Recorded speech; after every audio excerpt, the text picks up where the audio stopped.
Bismillahirrahmanirrahim. Assalamu alaikum. This is Usman Asghar, your physics teacher. Physics class 10, chapter number 14, current electricity. बेटा इससे पहले हमने कम्बाइनेशन of register पढ़ा था, सीरीज और पैरेलल. आज उसी से रिलेटेड बेटा एक एग्जांपल है, एग्जांपल 14.5. तो सबसे पहले बेटा इसकी स्टेटमेंट को रीड करते हैं. स्टेटमेंट है बेटा page number 103, example 14.5. If in the circuit, एक सर्किट है बेटा जिसमें उन्होंने रेजिस्टर बताया हुआ है R1 is equal to 2 ohm, R2 is equal to 3 ohm और R3 is equal to 6 ohm. ये तीन रजिस्टर उन्होंने यूज किए जिन्होंने वैल्यू बताई है. R1 की बेटा वैल्यू है 2 ओहम, R2 की है बेटा 3 ओहम और R3 की है बेटा 6 ओहम. ये तीन रजिस्टर उन्होंने यूज किए, ठीक है. And V is equal to 16 voltage.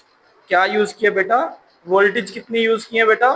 16 voltage. V voltage is equal to 6 voltage. आगे रीड करते हैं बेटा. Then find the following quantities. Number 1 है equivalent resistance of the circuit. Equivalent resistance find करनी. सबसे पहले हमने RE फाइंड करनी है ए पार्ट में, ठीक है. इक्विवेलेंट रेजिस्टेंस फाइंड करनी है. इसके बाद बेटा हमने फाइंड करनी है current passing through each resistor. हर रजिस्टर से कितना करंट पास हो रहा है हमने फाइंड करना है. बी में I1, I2 और I3 हमने करंट फाइंड करना है, हर रजिस्टर से कितना पास हो रहा है. और सी में the total current of the circuit. और हमने टोटल करंट भी बेटा फाइंड आउट करना है कि आया इस सर्किट में से टोटल करंट कितना पास हो रहा है. सी में हमने आई और इसके साथ में ई लगा देता हूँ, चलो टी लगा देता हूँ. टोटल करंट हमने फाइंड आउट करना है. ये वैल्यूज तो दे दी गई हैं, लेकिन बुक वाले ने ये बताया हुआ है स्टेटमेंट में, if a circuit in a circuit 14.3. एक फिगर है बेटा 14.3 फिगर है. इसमें क्या है बेटा, जो रजिस्टर कंबाइनेशन है रजिस्टर की वो क्या है बेटा, पैरेलल है. क्या है?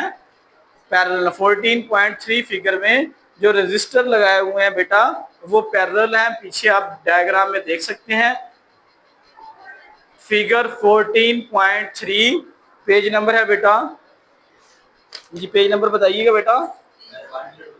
102 पे जी, 102 पे फिगर 14.3. अब ये फिगर कौन सी आपको नजर आ रही है कि दोनों तीनों रजिस्टर पैरेलल लगाए हुए हैं, ना के सीरीज में लगाए हुए हैं. याद रखना है सीरीज में नहीं लगाए हुए. फिगर आप देख के अंदाजा लगा सकते हैं तीनों रजिस्टर क्या है बेटा, पैरेलल है. अगर तीनों रजिस्टर पैरेलल हों तो वोल्टेज सेम होता है और करंट क्या होता है बेटा, डिफरेंट होता है. चलें अब हम वैल्यूज फाइंड करते हैं. सबसे पहले हम इक्विवेलेंट रेजिस्टेंस की फाइंड करते हैं. कैलकुलेशन में आपको पता है पैरेलल में हम क्या करते हैं, 1/RE is equal to 1/R1. कितने रजिस्टर है बेटा, 3. 1/R2 प्लस 1 वैल्यूज पुट करते हैं 1/RE.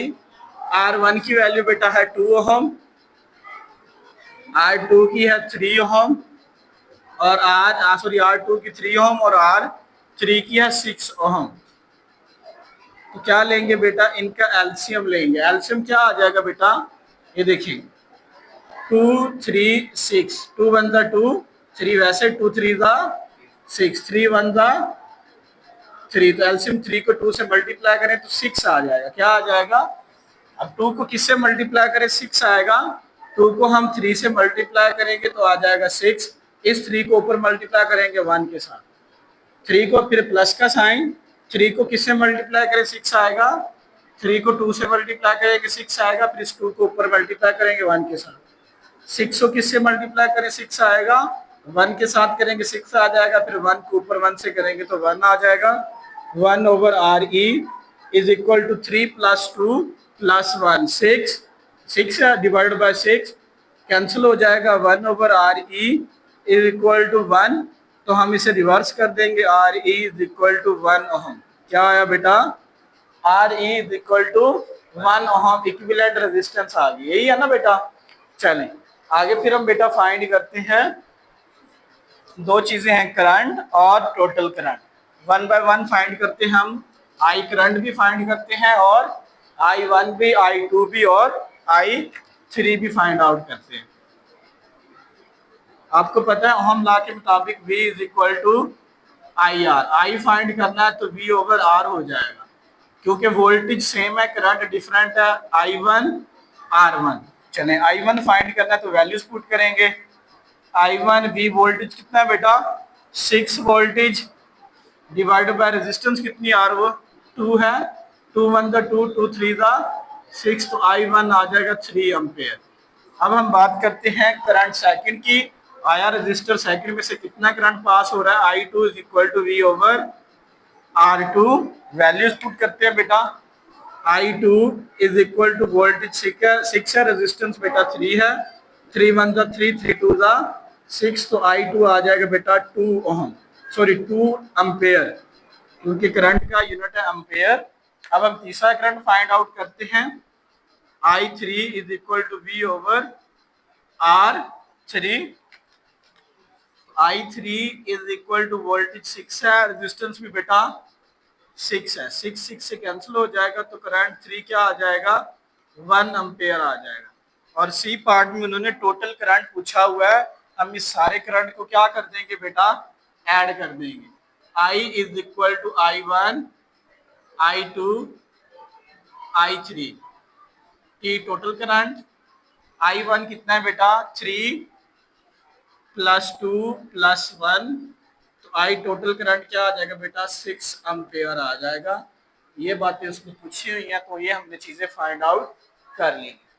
उम्मीद है कि बेटा ये एग्जांपल आपको अच्छे से समझ आ गई होगी। अगर कैलकुलेशन में या आंसर में या कोई भी मसला है आपको पूरी एग्जांपल में, तो आप कमेंट सेक्शन में पूछ सकते हैं। टेक केयर, अल्लाह हाफ़िज़।